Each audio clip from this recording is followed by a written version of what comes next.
नहीं करते। ठाकुर जी तो महाराज बहुत चटोरे हैं हमारे, सीधे चूल्हा से उतरे, सीधे उनके सामने पधराओ। कहां तक कहें, जगन्नाथपुरी में तो मुंह पे पट्टा बांध करके लोग भोजन बनाते हैं। क्यों? कि कहीं दाल की सुगंधी से, कहीं सब्जी की सुगंधी से बनाने वाली की जीभ में भी पानी आ गया तो भी ठाकुर जी भोग नहीं लगाएंगे। इतनी अप्रसता का भाव रखते हैं। जगन्नाथपुरी में भोग कैसे लगता है? ठाकुर जी के सन्मुख सारी हंडियां रख देंगे और जितने पेय पदार्थ हैं उनको इस तरीके से तिरछा करके रखेंगे कि श्री जगन्नाथ जी उसमें परिलक्षित हों, उनका प्रतिबिंब दिखाई दे। और फिर पुजारी ऊपर से आकर के झांक करके देखता है, यदि जगन्नाथ जी का प्रतिबिंब उसमें दिख रहा है तो ठाकुर जी भोग लगा रहे हैं, और प्रतिबिंब नहीं दिख रहा तो मतलब अभी ठाकुर जी भोग ही नहीं लगा रहे। इसलिए वहां के रसोइयाओं को सख्त आदेश है कि भैया मुंह को, नाक को, सबको, सारी इंद्रियों को छुपा करके भोजन बनाना।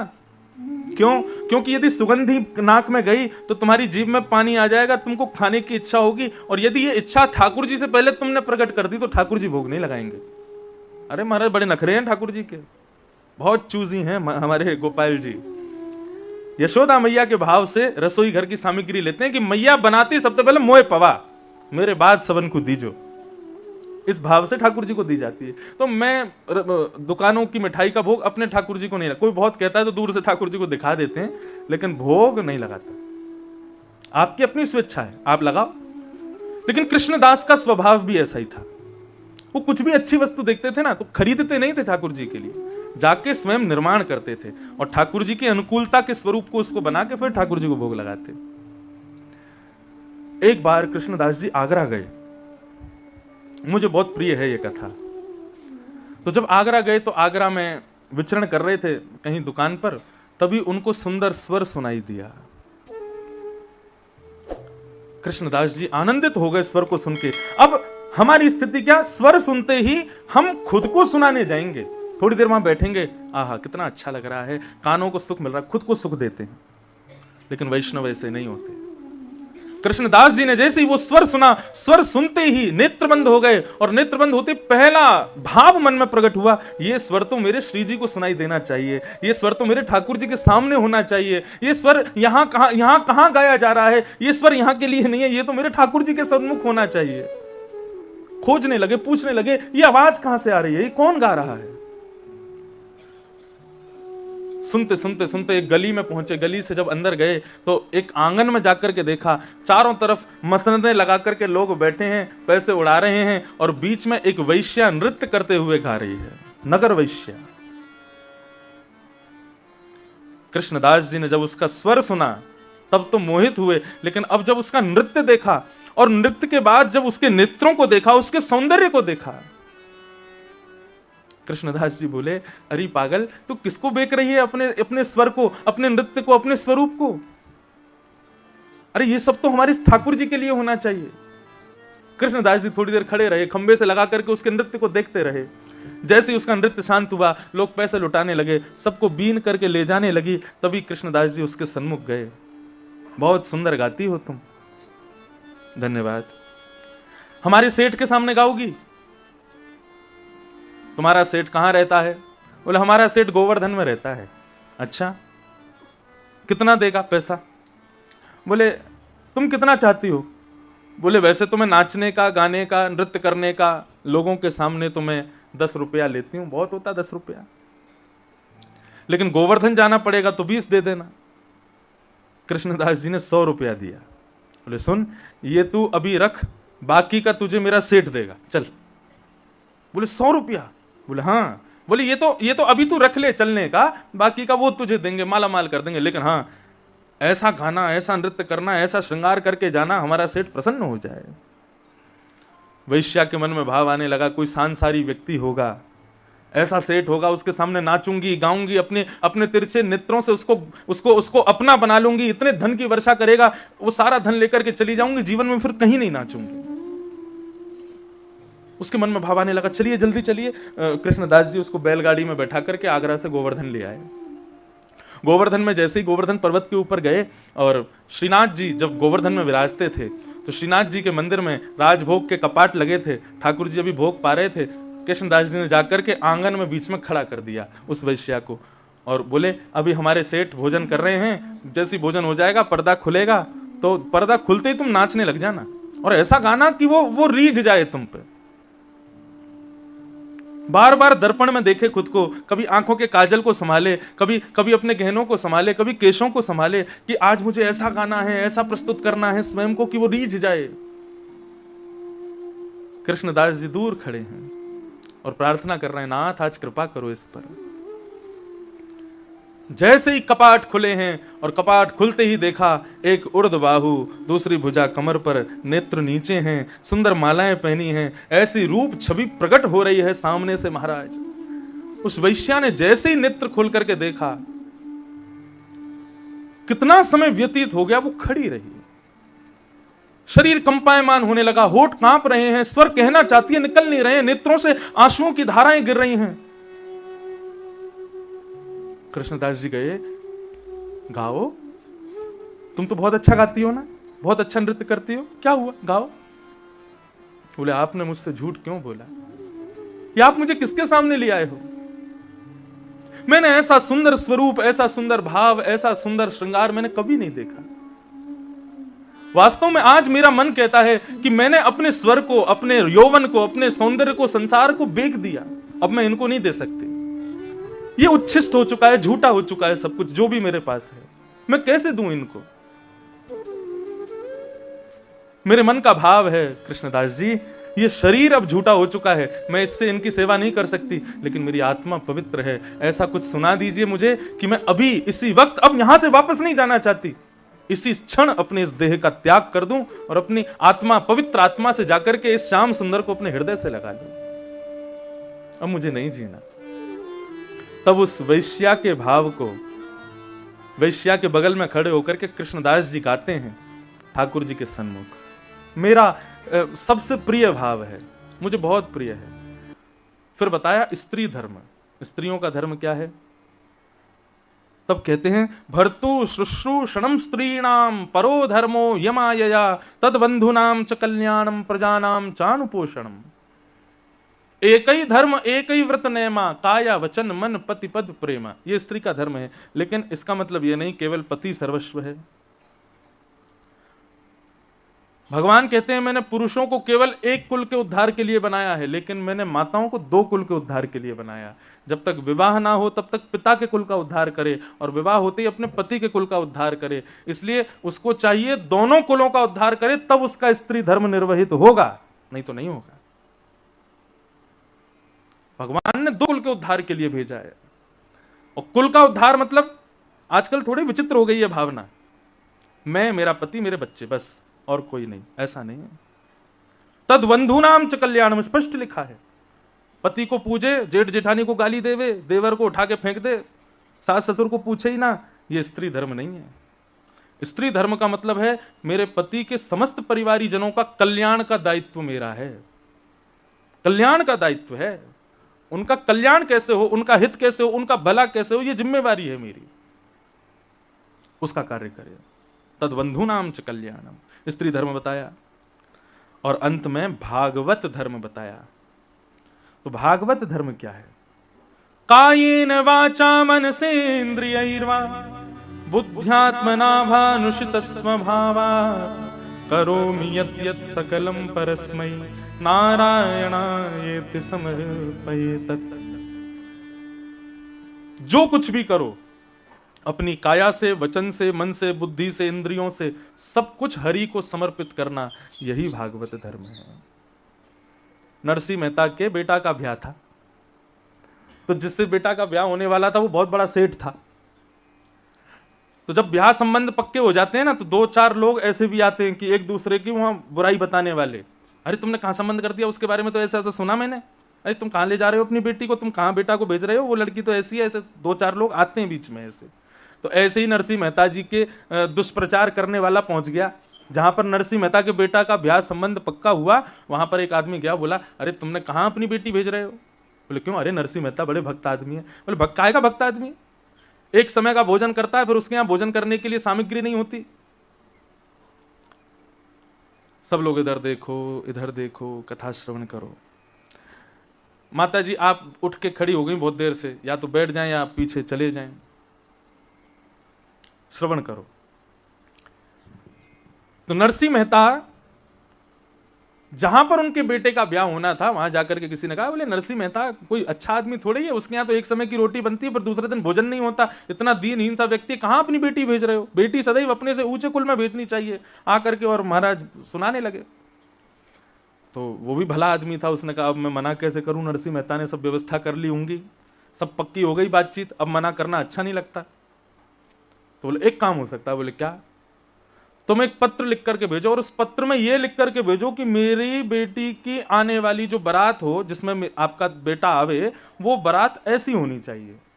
वो कैसी होनी चाहिए? बोले इतना लिखना कि नरसिंह मेहता देखते ही बोले कि भाई मैं नहीं कर सकता इतनी व्यवस्था, इतने हाथी, इतने घोड़ा, इतने बैंड बाजे, इतने लोग, इतने स्वापा वाले, इतने ये, इतने वो।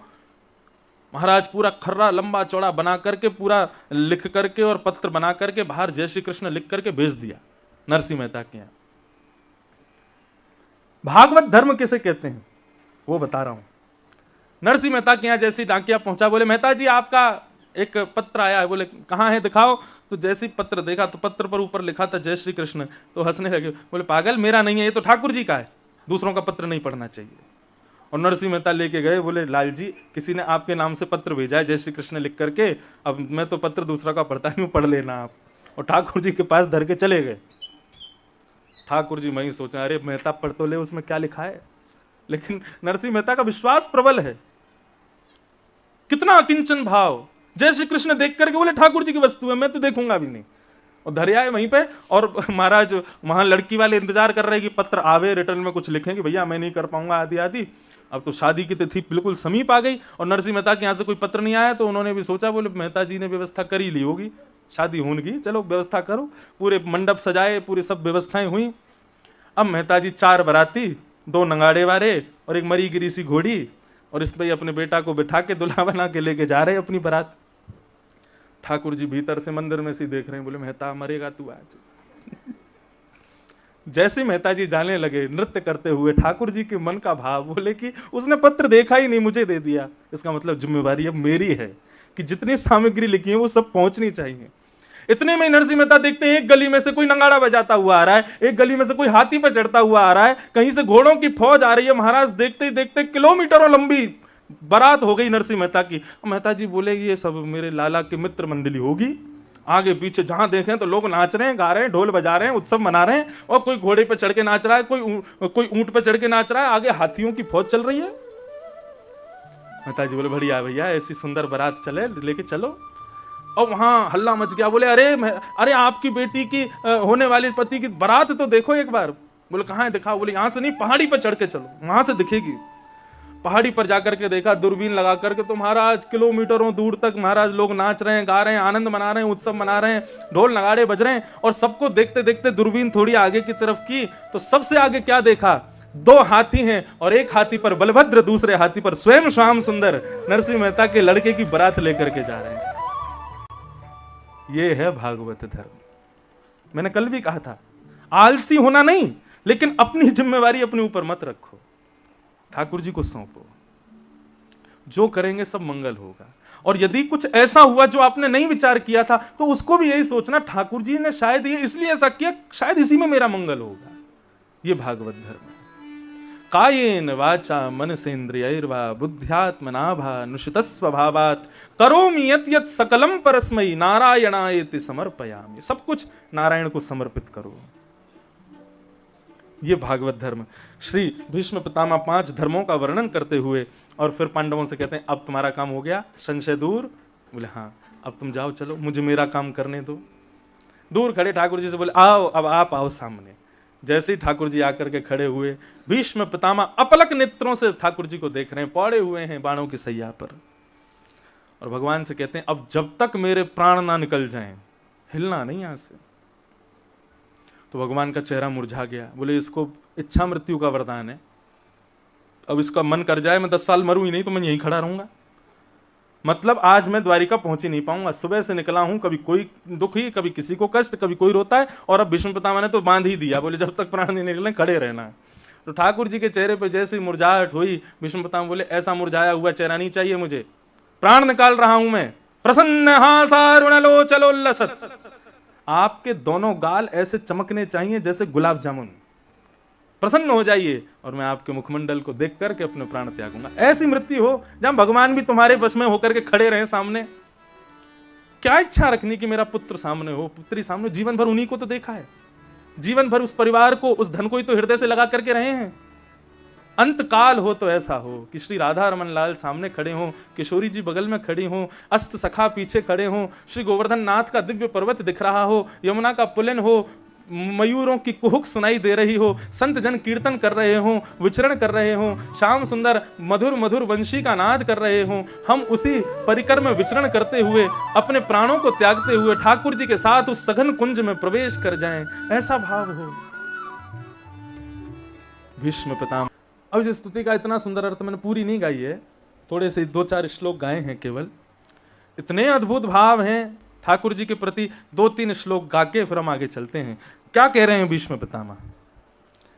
बंधुओं देखो, कथा लगभग लोगों को शायद हो सकता है पता भी हो, लेकिन इन स्तुतियों के भाव जो है ना वो अद्भुत है। ये समझने योग्य हैं, ये जीवन उतारने योग्य हैं और अपनी वैष्णव भक्ति में करने योग्य हैं। ये पॉइंट्स हैं जो यहां पर हमारे पूर्वज वैष्णवों ने किए हैं, हमको ये करने चाहिए। भीष्म पितामह क्या कह रहे हैं भगवान से? इतिमति रूपकल्पिता तृष्णा भगवत सात्वत पुंगवे विभुम्ने। ये प्रभु,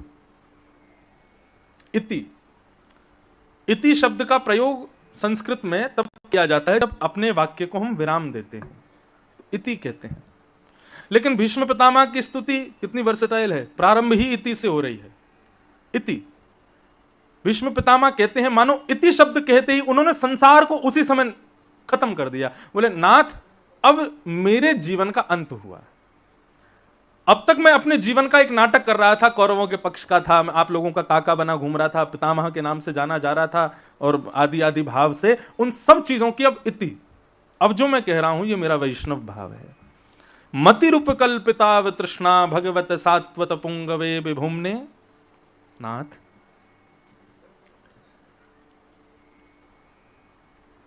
मैं आपको एक कार्य देके जाना चाहता हूं। भगवान बोले कौन सा कार्य? बोले एक अधूरी कामना मेरी रह गई है, मुझे लग रहा था मैं किसको देके जाऊं, लेकिन आप ही उसको पूर्ण कर सकते हो। भगवान बोले हाँ बताओ, संभव होगा तो करेंगे। बोले संभव नहीं, करना ही पड़ेगा आपको। बोले अच्छा बताओ तो सही, कामना क्या है तुम्हारी? भीष्म पितामह कहते हैं मेरी एक बेटी कुंवारी रह गई है, उसका ब्याह नहीं हुआ है अभी तक, आप उसका ब्याह करवा दीजिए। भगवान बोले अभी तो बोल रहे थे संसार की इति और फिर से तुमने संसारी चर्चा करी मेरे से। बेटी है तो, और सबसे बड़ी प्रश्न चिन्ह तो ये है तुम तो बाल ब्रह्मचारी हो, तुमने ब्याह तो किया नहीं कभी, बेटी कहां से हो गई, कहां से आई है बेटी तुम्हारी? भीष्म पितामह मुस्कुराने लगे, बोले आज पूरे विश्व को फंसाने वाला अपने बातों के जाल में, मेरे जाल में फंस गया। भगवान वो क्या कहना चाहते हो? बोले प्रभु आपने सबको एक बेटी दे रखी है बिना ब्याह की। कौन सी बेटी? बोले उसकी मति, उसकी बुद्धि। वो मति रूपी बुद्धि उससे कुसंग करवाती है, उससे दूषित कर्म करवाती है, उससे संसार की हर वस्तु करवाती है। बेटी कौन जो पिता को अपने वश में रखे? लेकिन नाथ जब उस बेटी का ब्याह हो जाता है ना, तो वो बेटी किसके वश में हो जाती है? अपने पति के वश में। तब भी पिता को कभी कभी फोन करके अपनी कामना पूरी करवाती है, लेकिन तब भी वो क्या कामना करवाती है? जो उसका पति कहता है। तो इसलिए नाथ मेरी मति रूपी बेटी का आप ब्याह करवा दीजिए, जिसका मैं आज तक तुम्हारी बेटी का पिता था, वो जो जो कहती थी मैं करता था। उसने कहा कौरवों का संग करो, दुर्योधन का साथ दो, ऐसे युद्ध लड़ो, ये क्रियाएं करो, मैंने सब किया। लेकिन अब मैं सोच रहा हूं कि इस बेटी का ब्याह कर देना चाहिए, तो आप मेरी बेटी का ब्याह कर दो। भगवान बोले अच्छा तो इस ढंग से गा रहे हो स्तुति? बोले हाँ महाराज। बोले अच्छा तो बताओ तुम्हारी बेटी को कैसा लड़का प्रिय है? कन्या वर्यते रूपम, कन्या जो होती है वो रूप से ब्याह करती है, तुम्हारी बेटी को कैसा कौन प्रिय है मुझे बताओ। भीष्म पितामह कहते हैं त्रिभुवन कमनम तमाल वर्णम रविकर गौरव रामवरम दधाने। गली मोहल्ले के सुंदर लड़कों से मेरी लड़की ब्याह नहीं करेगी, तो त्रिभुवन सुंदर चाहिए, जो त्रिभुवन में उससे सुंदर कोई ना हो। उसका वर्ण कैसा हो? बोले तमाल वर्ण का हो, थोड़ा सांवला सा हो, जिसको देख करके रवि यानी कि सूर्य भी स्वयं को बादलों की ओट में छुपा लेता हो। ऐसे सुंदर पुरुष से मेरी बेटी का ब्याह कराओ। भगवान बोले ऐसे पुरुष तो केवल हम हैं। तो बोले तो वही तो कह रहे हैं आपसे ब्याह कराना है अपनी बेटी का। देखो अब सीधा सीधा नहीं बोल रहे हैं भीष्म पितामह कि मेरी मति आपके चरणों में चली जाए, किस ढंग से घुमा करके ठाकुर जी को प्रस्तुत कर रहे हैं। यही तो वैष्णवता है। अब हम सीधे ठाकुर जी के चरणों में जाके कहते हैं मेरा जीवन तेरी शरण, मेरी मति आपके श्री चरणों में, मैं हूं नाथ आपका, आप हो मेरे। आदि आदि सिंपल सीधी बातें कहते हो। दाल चावल रोज खाओगे तो फिर एक दिन मन भर जाएगा। ठाकुर जी रोज एक ही बात सुन के वो भी उबास ही लेते होंगे जब आप बोलते हो। कुछ अलग ढंग से बोलने का प्रयास करो जैसे भीष्म पितामह बोल रहे हैं। भगवान बोले अच्छा मुझसे ब्याह करोगे? तब फिर भगवान आगे गिनवाते हैं कि दामाद में कौन कौन से गुण होने चाहिए, और उन सारे गुणों को फिर भीष्म पितामह भगवान में ही दिखा देते हैं। और एंड में आके कहते हैं बोले देखो आप बच के भाग नहीं सकते, मेरी बेटी तो आपसे ही ब्याह करेगी।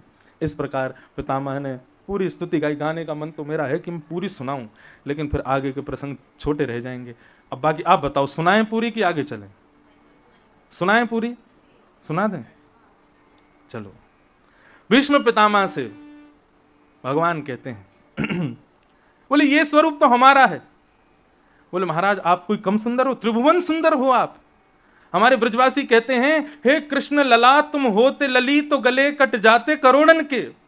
तुमने बहुत मेहरबानी करी लाला जो तुम लाला बन के आए। यदि कहीं तुम नंद की लाली बनकर के आए होते और लाली के रूप में यदि वृंदावन बिहारी खड़े होते तो आज तो लोग देख करके निहाल होते हैं, लेकिन जब लाली बन के आते तो क्या होता? बोले वृंदावन में महाराज लोग जाकर के ठाकुर जी के रूप को देख के गला ही न्यौछावर कर देते। इतने सुंदर हैं आप। ठाकुर जी ने कृपा करी कि पुरुष बन के आए। यदि कन्या बन के आते तो मैं एक दिन बता रहा था ना, मोहिनी रूप धारण किया, शंकर जी पीछे भग रहे थे। भगवान बोले मैं नारायण हूं। बोले नहीं तुम नारायण नहीं हो, तुम तो मेरी मोहिनी हो। इतने सुंदर। मेरी बेटी आपसे ब्याह करेगी। भगवान बोले देखो केवल सुंदरता देख के ब्याह नहीं करना चाहिए, होने वाले दामाद में और भी गुण होने चाहिए। भीष्म पितामह बोले और कौन सा गुण होना चाहिए? बोले सुंदरता होनी चाहिए, फिर दूसरा गुण उसके अंदर शौर्य होना चाहिए। भीष्म पितामह बोले युधितुर गर जो विधुम्न वेश्वक कचलुलित श्रम वार्यलंकृताशे मम निशित शरीर विविद्यमान त्वच विलसत कवचेस्तु कृष्ण आत्मा। आपसे बढ़िया शौर्य किसका हो सकता है? महाराज कौरवों की सेना में इतने बड़े बड़े योद्धा थे, कहां तक कहें भीष्म पितामह की बाणों की कला इतनी अच्छी थी कि भीष्म पितामह जिसको केंद्र में लेकर के बाण छोड़ते थे वो कहीं जाकर के छुप जाए, बाण उसी को ही लगेगा। लेकिन कृष्ण उस महाभारत के युद्ध में हम बड़े बड़े वीरों के सामने अर्जुन को एक बाण भी लगने नहीं दिया। क्यों? क्योंकि उसके रथ के सारथी आप थे। आप इतनी द्रुत गति से उसके रथ को दौड़ाते थे कि हमारे बाण उसको पकड़ ही नहीं पाते थे। इससे यह बात सिद्ध होती है कि आपसे बढ़िया शौर्यवान कोई नहीं है। आप मेरी बेटी को बहुत रक्षा करके रखोगे। जब आप अर्जुन की इतनी बढ़िया रक्षा कर सकते हो, मेरी बेटी तो सुरक्षित रहेगी आपके पास। सौंदर्य भी है, शौर्य भी है। भगवान बोले केवल सौंदर्य शौर्य के बल पर ब्याह नहीं करना चाहिए, दामाद में तीसरा गुण भी देखना चाहिए। भीष्म पितामह बोले बताओ कौन सा गुण देखें? बोले उसका स्वभाव अच्छा होना चाहिए। भीष्म पितामह कहते हैं आपसे बढ़िया स्वभाव किसका होगा? कैसा स्वभाव है ठाकुर जी का? सपदि सखे वचो निशम्य मध्य निज परयोर वलयोरथम निमिष्य। मालिक अपने नौकर से कहे कि चलो गाड़ी साफ करके निकालो मुझे जाना है, तो समझ में आता है। लेकिन नौकर कहे मालिक जी गाड़ी साफ करके निकालो जाना है, सुनने में अटपटा लगता है ना। लेकिन बोले महाभारत में यही हुआ था। अर्जुन कहता है कृष्ण को, उसकी इतनी हिम्मत। आपसे प्रार्थना नहीं की थी भगवान, उसने आपसे निवेदन नहीं किया था। महाभारत में अर्जुन कहता है सेनयोर भयोर मध्य रथम स्थापयमिच्युत। आपको आज्ञा देता है और आप क्या करते हैं? जो आज्ञा। तुरंत आप रथ में जाकर के बैठते हैं, चाबुक मारते हैं, घोड़ा आगे चलने लगता है और ले जाकर के आप उसको पहुंच जाते हैं। ये आपके स्वभाव की मधुरता नहीं है तो क्या है? ये आपके स्वभाव का माधुर्य ही तो है भगवान। सब लोग ध्यान से श्रवण करो। ठाकुर जी का स्वभाव भी मधुर है, सौंदर्य है, शौर्य है, स्वभाव। अच्छा एक बात कहूं, ठाकुर जी का स्वभाव, हमारे ब्रज के एक बहुत बड़े कवि हुए श्री बिंदु जी महाराज। बिंदु जी महाराज कहते हैं बोले ठाकुर जी आपका पहले स्वभाव अच्छा था अब बिगड़ गया है। बिंदु जी कहते हैं पूतना को आप उद्धार कर सकते हो, कंस का उद्धार कर सकते हो, 10 मुंह वाले रावण का उद्धार कर सकते हो, शूर्पणखा का उद्धार कर सकते हो, इन राक्षसों का उद्धार, और तो क्या कहें जो मानव नहीं था उस गजेंद्र का उद्धार कर सकते हो। हम में कौन से कांटे लगे हैं, हमारा उद्धार क्यों नहीं करते? गजराज तारो तेने आवने को जावने को खावने पकावने को मीराबाई तारी है, नरसिंह मेहता को तारो वही वार सवारने को वेदन सुनावने को जयदेव तारो है। ये जितने भी लोग आपने तारे हैं ना, इन सब हमने पूरा एनालाइज करके देखा है, सबसे ना आपका कोई ना कोई काम पूरा होता है। आपने गजेंद्र को क्यों तारा? बोले आपको उसके ऊपर बैठ के सवारी करनी थी, इसलिए आपने उसको तार दिया। गजराज तारो तेने आवने को जावने को। और मीराबाई को बोले मेड़ता की है, मारवाड़ी लोग बढ़िया भोजन बनाते हैं। क्या सुबह दोपहर हम अपने रसोईया को बोले तू एक ही दाल बनाया कर, बाकी नीचे से लाया कर, कितना बढ़िया बनता है। कहां से आए आपके रसोईया? जोधपुर से ना। और जोधपुर किसकी भूमि है? राजस्थान किसकी भूमि है? मीराबाई की भूमि है। मीराबाई को क्यों तारा? बोले मीराबाई को इसलिए तारा खावने पकावने को। वैकुंठ के बावर्चियों के हाथ में स्वाद नहीं आ रहा था तो आपने मीराबाई को तार दिया। बढ़िया मारवाड़ की मेवाड़ की मीराबाई आई, आकर के बढ़िया पकवान बना के खिलाएगी, इसलिए उसको तारा आपने। और नरसिंह मेहता को तारो वही वार सवारने को। लोग इतनी दान दक्षिणा चढ़ाते हैं तो एक अकाउंटेंट भी तो होना चाहिए, नरसिंह मेहता को तार दिया। वेद सुनने में आपको बहुत अच्छा लगता है इसलिए जयदेव आपने तार दिया। ये सब आपने तारे क्योंकि इनसे आपका कोई ना कोई काम बनना था। मैं आपके किसी काम का नहीं हूं, मुझे तार के दिखाओ तब आपका नाम मानूंगा, तारणहार है। मैं किसी काम का नहीं हूं आपके। बिंदु जी महाराज कहते हैं इतने अच्छे शब्द हैं इस पद के, वो भगवान से शिकायत करते हैं, बोले जय जय श्री राम, जय जय श्री राधे। तो कभी कभी ठाकुर जी के साथ में वैष्णवता यदि मिली है तो हमको क्रोध करने का भी अधिकार मिलता है। अरे जब ब्याह कर लेते हैं तो पति पत्नी को प्रेम का अधिकार तो है ही, लेकिन उनको एक दूसरे पर क्रोध का भी तो अधिकार है। भक्ति में भी हम भक्त बने रहें और ठाकुर जी के सामने हमेशा हाथ जोड़ के बैठे रहें, कभी कभी क्रोध भी किया करो, लेकिन उससे पहले भाव भी तो इतने प्रकट कर लो कि क्रोध का अधिकार मिले। जबरदस्ती आज शाम को जाके डंडा लेके बैठ जाओ ठाकुर जी के सामने करो कृपा हम पे, गुस्सा करेंगे। क्रोध करना नहीं पड़ता, जिससे प्रेम होता है, जिसके प्रति भाव होता है, क्रोध अपने आप होता है।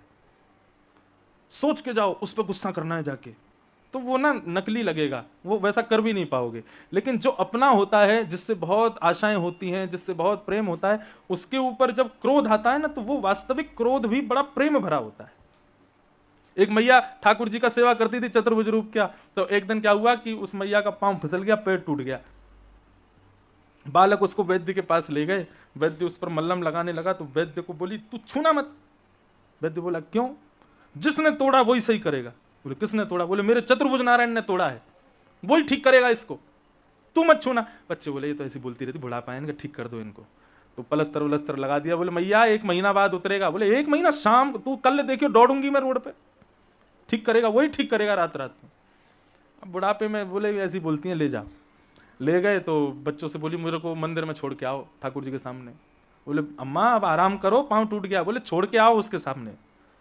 जैसे सामने ले गए, बैठा दिया कुर्सी पे, बोले किबाड़ बंद करके जाओ सब लोग।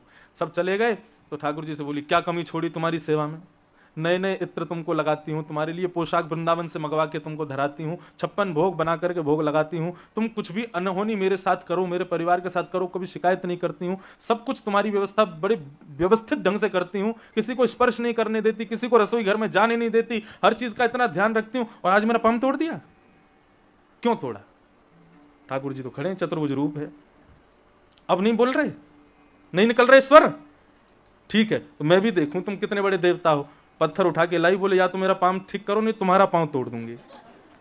और जैसे ही ठाकुर जी पर ऐसे पत्थर उठा के आक्रोशित हुई, थोड़ी क्रोधित हुई, इतने में ही उस मैया ने क्या देखा कि कुर्सी से उठ के वो चलने लगी, उसका पाँव ठीक हो गया, ठाकुर जी ने उसको स्वस्थ कर दिया। लेकिन इसका भाव ये नहीं है कि वह अधिकार यहां बैठे हम सबको भी मिल गया होगा, मिलेगा, लेकिन पहले प्रेम में इन्वेस्ट तो करो। आपका इन्वेस्टमेंट तो 0 है अभी, और चाहते हो सीधे भगवान पे लाठी चलाना? नहीं। प्रेम जब अनंत हो जाता है ना तो फिर क्रोध करना नहीं पड़ता, अपने आप होता है। और वो क्रोध भी क्रोध नहीं होता ठाकुर जी के प्रति, वह भी प्रीति के भाव से होता है। तो हम किस लिए ये बात कर रहे थे? भगवान बोले कि भाई दामाद का स्वभाव अच्छा होना चाहिए, तब उससे अपनी बेटी का ब्याह करना चाहिए। तुम्हारी बेटी मति जिससे ब्याह करने वाली है उसका स्वभाव मधुर है कि नहीं? भीष्म पितामह बोले आप जैसा स्वभाव किसका होगा? बोले सपदि सखी वचो निशम्य मध्य निज परयोर वलयोर रथम निमेश्य। रथ को लेके पहुंच गए अर्जुन के, जबकि वो आपका दास है, आप उसकी आज्ञा मान रहे थे। ये तो वही कर सकता है जिसका स्वभाव अच्छा हो। भगवान बोले सौंदर्य देख लिया, शौर्य देख लिया, स्वभाव देख लिया, लेकिन दामाद समझदार नहीं हो तो समझदारी भी होनी चाहिए। भीष्म पितामह बोले आपसे बढ़िया समझदार कौन है? क्यों? बोले व्यवहित प्रतना मुखम निरीक्ष्य स्वजन बधात्विमुखस्य दोष बुद्ध्या। अर्जुन को भरी महाभारत के युद्ध के मध्य में जब उसने अस्त्र शस्त्र छोड़ दिए थे, तब आप खड़े होकर के उसको ज्ञान उपदेश करते हैं, और ऐसा ज्ञान उपदेश करते हैं कि जिसको श्रवण के बाद वो उठाता है धनुष, प्रत्यंचा चढ़ाता है और सीधा बाण चला करके युद्ध प्रारंभ कर देता है। ये कोई समझदार व्यक्ति ही कर सकता है, जिसने हाथ खड़े कर दिए, जिसने सब कुछ त्याग दिया कि अब मैं कुछ नहीं कर सकता, पूर्ण रूपेण सरेंडर हो गया था अर्जुन। लेकिन आपने ना जाने कौन सा मंत्र उसको सुनाया था जिसको सुनकर के वो युद्ध करने लग गया। इससे ये बात सिद्ध होती है कि आप समझदार हो, बच के नहीं भागोगे। आप सुंदर हो, शौर्यवान हो, स्वभाव भी मधुर है, समझदारी भी है। और बताइए दामाद में और क्या चाहिए? बोले दामाद प्रेमी होना चाहिए। कल को फैमिली गैदरिंग हो तो पाँव वाँव छुए सबके, ये बुआ जी हैं, फूफा जी हैं, ये चाचा जी हैं, सबको मिले जुले, ऐसा प्रेमी भी तो होना चाहिए। भीष्म पितामह बोले आपसे बड़ा प्रेमी भी कोई नहीं है। कैसे? स्वनिगममपहाय मत प्रतिज्ञा मृत मधुकर तुम वप्लुतो रथस्थः। मेरी प्रतिज्ञा को पूरी करने के लिए आपने अपनी प्रतिज्ञा तोड़ी थी। भगवान महाभारत में आपने वचन लिया था कि मैं शस्त्र नहीं उठाऊंगा, पर जब यह बात मुझे पता चली, दुर्योधन ने आकर के बताया कि भगवान ने कहा है वे शस्त्र नहीं उठाएंगे, तब मैंने भी प्रतिज्ञा ले ली। वासुदेव कर चक्र न धरहि तो तुमको मुख न दिखाऊं, लाजत है मेरी गंगा जननी में शंतनु सुत न कहाऊं। यदि महाभारत युद्ध के मध्य में वासुदेव कृष्ण ने शस्त्र धारण नहीं किया तो मैं शंतनु का बेटा नहीं, गंगा का बेटा नहीं। यदि मेरी मृत्यु होगी तो अपना मुख उल्टा करके मरूंगा, किसी को मुख नहीं दिखाऊंगा। भीष्म पितामह ने प्रतिज्ञा कर ली। ठाकुर जी आज भीष्म पितामह सुना रहे हैं भगवान को आप प्रेमी कैसे? महाभारत का युद्ध चल रहा था, पांडव कौरवों की सेना को खत्म करते जा रहे थे। तब दुर्योधन क्रोध में भर करके भीष्म पितामह से कहता है खाते हमारा अन्न है, भला चाहते हैं पांडवों का। भीष्म पितामह बोले क्या बोल रहे हो तुम? अरे हम शांत बैठे हैं तो इसका मतलब ये थोड़ी है कि तुम्हारे साथ में द्रोह कर रहे हैं। मरने का बहुत डर लगता है तुझको मरने से। तुम्हें अभी मेरा पराक्रम देखा नहीं, मैं शांत बैठा हूं तो इसका मतलब ये नहीं कि मैं कुछ नहीं जानता है, कुछ नहीं कर सकता। मरने का बहुत भय है ना तुझको। चल अपनी पत्नी को भेज देना रात में आशीर्वाद लेने मेरे पास। मैं जैसी अपनी संध्या से निवृत्त होऊंगा, भजन से निवृत्त होऊंगा, वो मैं चरणों में प्रणाम करे, मैं उसको अखंड सौभाग्यवती का आशीर्वाद दे दूंगा। नहीं मरेगा तू। दुर्योधन बोला आप तो नाराज हो गए, मैं तो बस आपको गर्म कर रहा था कि ठंडे मत पड़ो, युद्ध चल रहा है महाराज। आप भीष्म पितामह ठंडे पड़ गए तो युद्ध हार जाएंगे हम, आप तो थोड़े गर्म रहो। भेज दूंगा मैं भानुमति को। बात कितने लोगों के बीच में चल रही थी? दो, भीष्म पितामह और दुर्योधन। लेकिन वहां पर दीवारों के भी कान थे, और वो कान किसके थे? श्री कृष्ण के थे।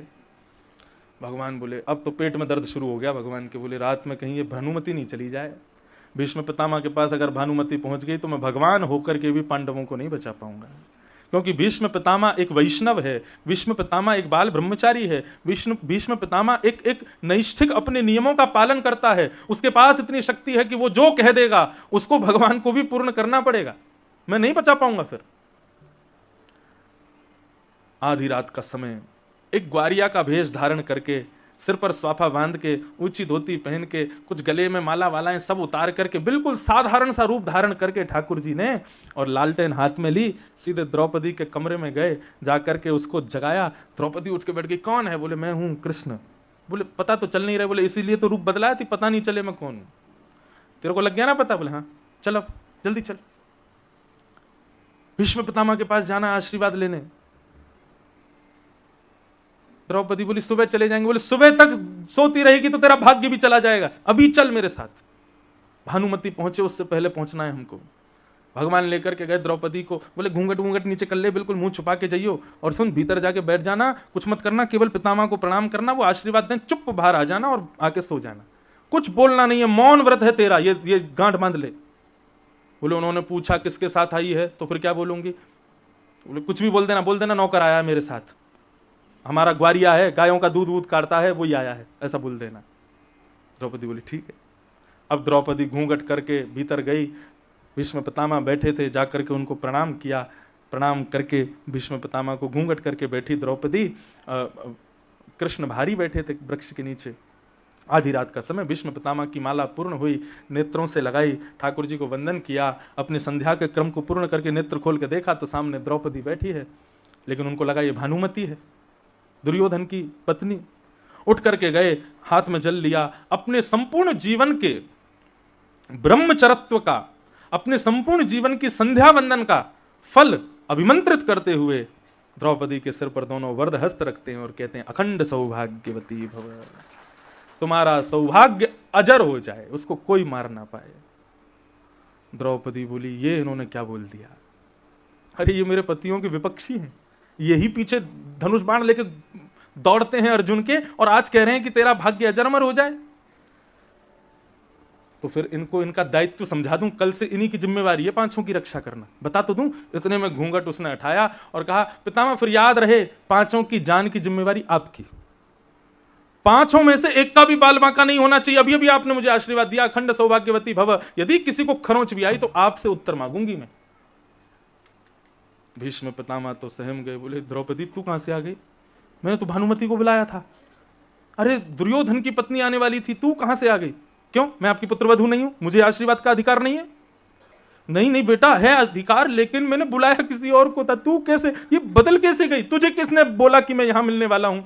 बोलो वो छोड़िए, आप बस इतना याद रखिए कि कल से अंतिम दिन तक पांचों का बाल बांका नहीं होना चाहिए। भीष्म पितामह थोड़े सजल नेत्रों से कहने लगे मेरा हृदय जो चाहता था वही हुआ। मेरी बुद्धि चाहती थी कि कौरव जीतें, लेकिन हृदय चाहता था पांडव जीतें। लेकिन तभी भीष्म पितामह ने आंखों का रंग बदला, चेहरे का ढंग बदला, और शेर की तरह थोड़ी गंभीर आवाज में बोले द्रौपदी तुझे किसने बताया कि मैं आशीर्वाद देने वाला हूं? और इतनी रात को अकेले मेरे शिविर में तुम कैसे आई हो? कौन आया साथ में? अब जब गंभीर आवाज में पूछा तो द्रौपदी की जीभ लड़खड़ाने लगी। कोई नहीं आया, अकेली आई हूं। वैसे तो आया है, वैसे कोई नहीं आया, वैसे आया है लेकिन नहीं आया, वो आया है एक। कौन आया है? गोपाल भैया आया। कौन गोपाल भैया? हमारी गैया का दूध काटता है, दूध सुबह शाम दे जाता है, ग्वारिया है, उसने उसको राखी बांधी। मैंने भीष्म पितामह ने हाथ पकड़ा, दिखा मुझे कौन गोपाल भैया तेरा। जब इतनी जिम्मेवारी मेरे पे थोप रही है तो कम से कम मैं देखूं तो सही कौन लेके आया तुझे। बाहर जाकर के भीष्म पितामह ने गर्जना की, कहां है रे गोपाल भैया? इधर आ। दूर बैठे थे भगवान पेड़ के नीचे, वहीं गिर पड़े, बोले इसको मना किया था कुछ मत बोलना, फंसवा के आ गई अब मुझे। भगवान बोले हम हैं गोपाल भैया। बोले इधर आओ। ठाकुर जी धीरे धीरे गए, लालटेन बंद कर दो। बंद नहीं, चालू करो इसको। ठाकुर जी ने चालू किया, हाँ चालू है। बोले ऊपर करो। ठाकुर जी ऊपर करके खड़े। बोले द्रौपदी तेरा गोपाल भैया कहीं तो देखा मैंने। भगवान बोले मैं वहां देखा होगा गौशाला में, गैयान को दूध काटता रहूं ना। बोले इधर आ पास। जैसे पास गए तो जैसे स्वाफा हटाया महाराज, अलकावलियां, घुंघराले केश ठाकुर जी के प्रकट हो गए। मोर पीछ जो छुपा था वह भी प्रकट हो गया। अब ठाकुर जी के इस स्वरूप को देख करके आकाश में पूर्णिमा का चंद्रमा स्वयं को रोक नहीं पाया। जैसे कोई एक नर्तक मंच पर आता है तो लाइटमैन उस पर फोकस डाल देता है ना, ऐसे चंद्रमा ने ठाकुर जी पर फोकस डाल दिया। और महाराज ललित त्रिभंगी ठाकुर जी का वो कांति स्वरूप, वो त्रिभंग ललित स्वरूप प्रकट हो गया भीष्म पितामह के सामने। भगवान भी क्रोध में देखने लगे चंद्रमा को। बोले तुझे अभी चमकना था, तुझे वैसे छुपा रहता बादलों में। भीष्म पितामह के नेत्र सजल हो गए भगवान के स्वरूप को देख करके। मन तो कर रहा है कि हृदय से लगा लूं श्याम सुंदर को, लेकिन अभी परिस्थिति नहीं है। भीष्म पितामह बोले मरकट बंधु, माखन चोर, उद्यमी, सारे उल्टे काम करता है, इतना बड़ा हो गया अभी भी उधम छोड़ता नहीं। अरे मेरी दुर्योधन से बात हो रही थी कि भानुमति को भेजना, तुझको कैसे पता? तेने इसको कैसे भेजा? भगवान बोले हम बचपन से गाते आ रहे हैं, बोलते आ रहे हैं सबको कि हम जय जय हैं, हम भगवान हैं, लेकिन आप लोग मानते ही नहीं हो कि मैं भगवान। भीष्म पितामह ने तुरंत द्रौपदी को कहा, द्रौपदी जिम्मेवारी मैं तेरे पतियों की अब इसको देता हूं। मैंने वरदान दिया है तुझे अखंड सौभाग्यवती भव का, लेकिन मैं उस जिम्मेवारी को इसको प्रदान करता हूं कि अब मैं कल से देखता हूं ये पांचों की रक्षा कैसे करेगा। और कृष्ण बता देना पांडवों का, कल से महाभारत का नेतृत्व भीष्म पितामह करेगा, सबसे आगे मेरा रथ होगा और देखता हूं कैसे बचाते हो तुम। द्रौपदी कुछ हो जाए, खरोंच भी आ जाए तो तुमने कहा ना मुझसे पूछोगे, मुझसे नहीं पूछना, मैंने जिम्मेवारी इसके सिर डाल दी है, अब इससे पूछना जा करके। और अगले दिन सूर्य उदय हुआ, भगवान घबरा गए रात में, द्रौपदी को पहले डांटते फटकारते लाए, तो क्यों बोली भीतर जाके? बोले मैं तो इसलिए बोली ताकि जिम्मेवारी उनको, बोले अब हो गई मेरी जिम्मेवारी, अब कर ले तू, मैं तो जानता हूं वो क्यों कर रहे हैं ऐसा, क्योंकि मैंने प्रतिज्ञा ली है शस्त्र नहीं उठाऊंगा। दूसरे दिन जैसे ही सूर्य उदय हुआ, महाभारत का युद्ध प्रारंभ हुआ, सबसे आगे रथ खड़ा है भीष्म पितामह का। और भीष्म पितामह मानो आज जैसे कितने अनंत सूर्यों का तेज अपने भीतर लेकर के बैठे हैं। जैसे ही शंखनाद हुआ और युद्ध प्रारंभ होने वाला था, भीष्म पितामह ने प्रत्यंचा चढ़ा करके धनुष को अभिमंत्रित करते हुए आकाश में छोड़ा, एक में से अनेक धनुष निकले। जितनी सेना पांडवों ने कौरवों की पिछले 10 दिन में खत्म की थी, उतनी सेना को चंद मिनटों में भीष्म पितामह ने खत्म कर दिया पांडवों की। भीष्म पितामह तो बैठे थे, आनंद कर रहे थे, लड़ थोड़ी रहे थे, लड़ाई तो शुरू की उन्होंने। और सबको मारते हुए जब खौफ बन गया पांडवों में, आपस में भाई भाई मिलते हैं, भागते हैं, भागो पितामह भीष्म आया, ऐसी भगदड़ मची पांडवों में, पूरी सेना इतर वितर अस्त व्यस्त हो गई। व्यथित व्याकुल पांडवों की सेना को जब भीष्म पितामह ने देखा, भीष्म पितामह बोले यही सही समय है, सारी सेना बिखर गई है, सब व्यथित हैं, सब चिंता में हैं। तुरंत उन्होंने बाण निकाला, प्रत्यंचा चढ़ाई और केंद्र में लिया है श्री कृष्ण के रथ को और पीछे बैठे हुए अर्जुन को। जैसे ही भीष्म पितामह ने बाण अभिमंत्रित करते हुए अर्जुन को मारना चाहा, भगवान ने भीष्म पितामह की ओर देखा, अर्जुन की ओर देखें, फिर भीष्म पितामह को देखें, अर्जुन है मेरो प्राण, मैं हूं अर्जुन को प्राण, अर्जुन के जीवन को जीवन हमारो है। दोनों नरनारायण हैं, एक दूसरे के प्राण हैं। ठाकुर जी बोले भीष्म पितामह को रोकना पड़ेगा, कैसे भी करके कुछ करना पड़ेगा। इतने में ही ठाकुर जी ने दूर पड़े हुए टूटे हुए रथ के चक्के को देखा, उसको देखें, फिर भीष्म पितामह को देखें, फिर उसको देखें, फिर भीष्म पितामह को देखें, कहीं कहीं बाण ना छोड़ दें। उससे पूर्व ही ठाकुर जी रथ से कूदे हैं, दौड़ करके देखते हुए जा रहे हैं भीष्म पितामह की ओर, दौड़ते हुए गए, उस टूटे हुए रथ के चक्के को हाथ में उठाया, मानो ऐसा लग रहा है शेर का सिंह एक हाथी के ऊपर झपट रहा है। द्वारिकाधीश कृष्ण ताम्र वर्ण के होकर के नृसिंह प्रकट हो गया हो, माने रथ का चक्का लेकर के रथांग पाने बनकर के कूदे हैं भीष्म पितामह की ओर। जैसे ही भगवान के उस विकराल स्वरूप को देखा, पृथ्वी कांपने लगी, डामाडोल होने लगी, बादल गरजने लगे। भीष्म पितामह ने अपने धनुष बाण नीचे रख दिए और नीचे रख करके ताली बजाने लगे, वाह वाह वाह, जय हो। अरे सेना शांत हो जाओ, देखो देखो देखो, ये दृश्य दोबारा देखने को नहीं मिलेगा, मैं शस्त्र नहीं उठाऊंगा। देखो ये प्रतिज्ञा लेने वाला कैसे खड़ा है आज, हाथ में रथ लेकर के, रथ का चक्का लेकर के। कहां गई तुम्हारी प्रतिज्ञा? आप कहो मैं शस्त्र बिन भूमि हरहूं सब भार। तू हमको क्षत्रिय ना गिने, बोले ही वचन विचार। तुम अकेले क्षत्रिय हो क्या इस संसार के? बिना शस्त्र के हर लूंगा मैं तो, बिना शस्त्र के युद्ध लड़ लूंगा। क्या हो गया अब तुम्हारी प्रतिज्ञा को? हम भी क्षत्रिय हैं, हमारे सामने बोलो तो सोच विचार के बोलना। क्यों उठाया रथ का चक्का, क्यों उठाया शस्त्र हाथ में? डार चक्र हरि हस पड़ो दियो उत्तर ब्रजराज। रथ का चक्का दूर फेंक करके ठाकुर जी मुस्कुराने लगे। डार चक्र हरि हस पड़ो दियो उत्तर ब्रजराज। आज तजी प्रतिज्ञा मोरी, मैं तोरी प्रतिज्ञा काज। भगवान कह रहे हैं, बोले पितामह मैंने जब प्रतिज्ञा ली कि शस्त्र नहीं उठाऊंगा, उस समय तुमने ली कि मैं भी शस्त्र धारण करवा के रहूंगा, और यदि मैंने धारण नहीं करवाया तो जब मेरी मृत्यु हो महाभारत युद्ध में तो मेरा शव उल्टा गिरे, मैं किसी को मुख नहीं दिखाऊंगा। यदि मैं शस्त्र धारण नहीं करता और जब तुम महाभारत युद्ध में मारे जाते तो तुम्हारा शव उल्टा गिरता, और यदि तुम उल्टे गिरते तो अंतिम समय में मेरा दर्शन कैसे करते? तुम्हारे सामने में खड़ा होता, मेरा दर्शन तुमको कैसे होता? क्योंकि रोम रोम में बाण छिड़े, तुम कोई करवट नहीं ले सकते थे, तुम घूम के मुझे देख नहीं सकते थे, ताकि अंतिम समय में जब मैं आऊं तुमको मेरा दर्शन हो सके, तुम्हारा मुख सीधा हो, जो तुमने प्रतिज्ञा ली थी उस अनुसार सब कुछ हो, इसलिए मैंने अपनी प्रतिज्ञा को तोड़ दिया। आज भीष्म पितामह उस भाव को याद करके कह रहे हैं, बोले प्रभु आप चाहते तो बिना रथ के चक्के को उठाए भी मुझे शांत कर सकते थे, लेकिन आपने वो रथ का चक्का उठाया ही इसलिए था ताकि मेरी प्रतिज्ञा पूर्ण हो जाए और मेरी मृत्यु जब हो तब मैं सीधा लेटा हूं और आपका दर्शन करूं। आज ये दर्शन का अधिकार मुझे प्राप्त हो, इसलिए आपने रथ का चक्का उठाया था। इसलिए नाथ, प्रेमी भी आपसे बड़ा कोई नहीं है। इस प्रकार भीष्म पितामह सारे गुण ठाकुर जी में देखते हुए अंत में कहते हैं, बोले प्रभु अब मैं जाते जाते उस व्रज वृंदावन को याद करता हूं जहां पर